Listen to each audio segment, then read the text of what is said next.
Presidente, queria cumprimentar a Sra. Governadora e a sua equipa. Dar-lhes boas-vindas a esta Comissão e começar pelo documento que leu no início, Sr. Governador.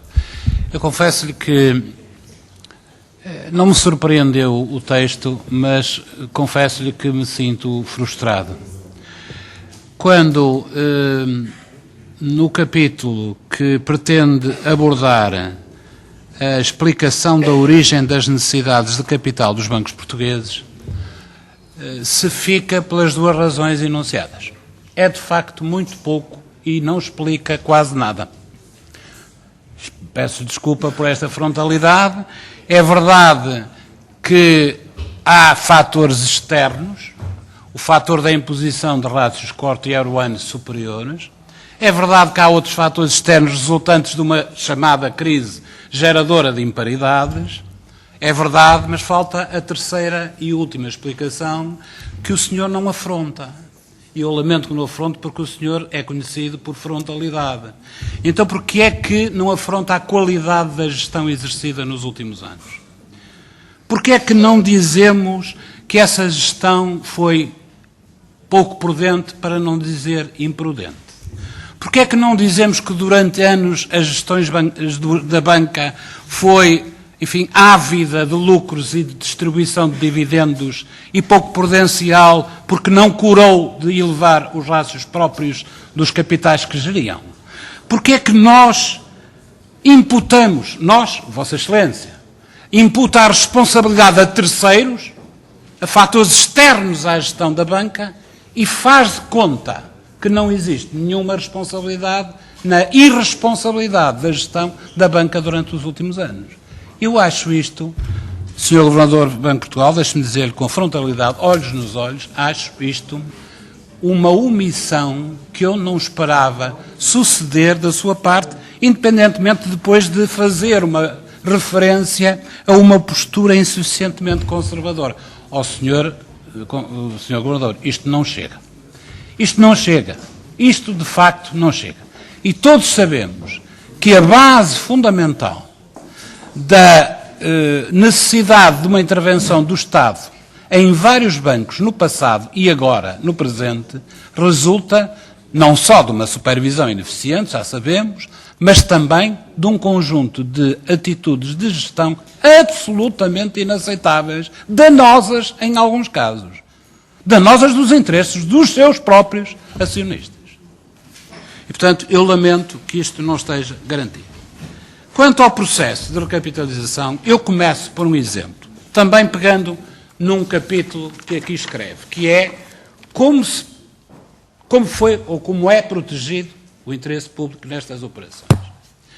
Eu não acredito que o seu colega holandês tenha exigido menos condições ao nível dos planos de negócio, dos planos de recapitalização, dos incentivos, do controle, do acompanhamento, de tudo aquilo que nos afirmou que existe nestes planos e com o objetivo de não lesar os contribuintes. Mas a verdade é que, apesar de tudo, hoje ficamos a saber que, apesar de, há 2 ou 3 anos, tudo isto ter sido feito num banco holandês, o banco holandês não foi à falência porque o Estado holandês o tomou. E os prejuízos são de 3,7 mil milhões de euros à partida e à cabeça. E, portanto, Sr. Governador, estou a falar. Nós temos aqui um exemplo, o BPN, o senhor conhece-o tão bem como eu, não é? É uma coisa parecida, não é bem parecida porque nas origens já há crime, digamos assim. Mas também há gestão danosa. E, portanto, o problema era eu perguntar-lhe que garantias é que tem que todas estas condições asseguram a defesa do interesse público. Eu julgo que, pelo exemplo que temos, não assegura e nós podemos estar em riscos de nos defrontarmos a prazo, eventualmente, com um outro BPN. Eu não quero apontar nomes, porque a situação não é para apontar nomes. Vamos aos planos de recapitalização propostos ao Banco de Portugal pelas instituições apoiadas. Eles, tanto quanto se conhece no plano público, não envolvem apenas o aumento dos rácios. Envolvem uma série de elementos de reestruturação, chamemos assim. Só que estes elementos de reestruturação são desconhecidos. E ao senhor Governador do Banco de Portugal, o que nós estamos nós já não queríamos financiar bancos. Nós já não queríamos substituir os acionistas dos bancos. E não só o fazemos com o nosso dinheiro, como também passamos cheques em branco. Isto é, os planos de reestruturação são do desconhecimento público total. E eu faço 2 ou 3 perguntas apenas. Que objetivos de despedimentos é que estão encerrados caso a caso? Que objetivos de diminuição de oferta, isto é, diminuição de balcões, é que estão implicados caso a caso? Que objetivos de segurança no financiamento da economia real é que estão discriminados nesses planos caso a caso? E, finalmente, porque é que o Banco de Portugal não divulga esses planos para nós os conhecermos? Dir-me-á, porque são sigilosos? Então nós pagamos e não temos direito a saber.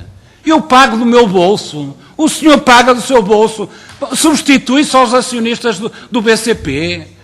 Aqueles que estão desempregados, os sem-abrigo, substituem-se ao financiando os acionistas do BCP e do BPI.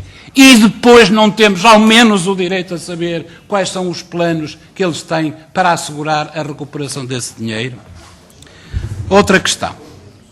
Ao Sr. Governador, até lhe sugiro que seja enviado para este Parlamento essa documentação ao abrigo do mesmo dever de sigilo com que enviou toda a documentação relacionada com o BPN na Comissão de Inquérito. E sabe muito bem, porque tem a experiência deste Parlamento, que estes deputados souberam preservar aquilo que era confidencial. E que souberam conhecer e que se conheceram os detalhes que eram importantes conhecer. E nós queremos saber os detalhes que são importantes conhecer. Outra questão tem a ver com o financiamento com dinheiros públicos em substituição dos acionistas. De outro ponto de vista. Diz-se que este financiamento é de acordo com os requisitos aplicáveis em matérias de auxílios de Estado e observam as regras da concorrência, aprovadas naturalmente pelo respectivo comissário. Eu diria que o Sr. Almunia tem 2 faces. Para os estaleiros navais vai observar à lupa as ajudas públicas que foram prestadas entre 2005 e 2009. E para este processo, dá luz verde à tripa forra. Eu perguntava como é que é possível, do ponto de vista da concorrência, que, por exemplo, um banco qualquer, dos que não foi capitalizado com dinheiros públicos, entender que o facto do colega de lado, que lhe leva uma cota de mercado e que se está a financiar com dinheiros públicos, que é um ato de concorrência leal. Isto é admissível. Mas, por o contrário, a Autoridade da Concorrência, o senhor conhece muito bem os membros europeus, portanto estará em condições de me responder. A mesma Autoridade da Concorrência impede que o Estado financie ou capitalize empresas industriais, as leve à falência. Porquê? Porque não pode prestar auxílios de Estado, porque não pode preservar empregos, porque fere as regras de concorrência. Como é que se entende que só a banca em Portugal é que seja uma ilha, em Portugal e na Europa, constitua um setor de atividade absolutamente à parte daquilo que são as regras de concorrência e o único setor a quem o Estado pode prestar ajudas públicas com o dinheiro dos contribuintes à tripa forra, enquanto que os setores industriais estão totalmente impedidos de o fazer. Esta era uma outra questão que eu gostava que Obrigado, Sr. Deputado. me conhecesse. Eu depois haverá uma mais segunda. pergunta para a segunda. Muito obrigado, Sr. Deputado.